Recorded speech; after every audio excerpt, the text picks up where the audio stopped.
Пекло Чернобыля ликвидаторы вспоминают каждый по-своему. Общая беда сплотила тогда людей из разных уголков страны. В экстремальной ситуации они познали цену дружбы и спокойного существования. В августе месяце нас по линии военкомата призвали на ликвидацию этой страшнейшей аварии. Я прибыл туда, в августе мы обучались в тотских лагерях, проходили стажировку, а в сентябре месяце я уже попал на Чернобыльскую атомную электростанцию. Жили мы в 30 километрах от зоны, а работали на самой станции. Работа была разная. Нас инструктировали, прежде чем начинать работу, 10 подписей подписывали и по технике безопасности, и все, где бы там ни были. Страшно было, потому что мы не знали, на что идем, куда, нам только объясняли перед самой работой, что мы будем делать. Чернобыль. Черная быль, черная реальность. Катастрофа, трагедия тысячи людей и всего живого мира.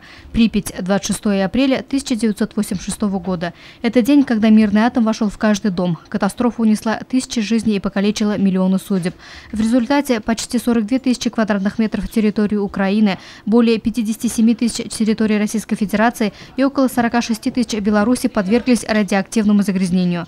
В ликвидации последствий аварии были привлечены около 800 тысяч человек. Последствий могло быть намного больше, но благодаря самоотверженному поступку ликвидаторов много удалось предупредить. В знак благодарности чернобыльцы в этот день получили почетные грамоты, благодарственные письма администрации городского округа, почетные грамоты региональной общественной организации.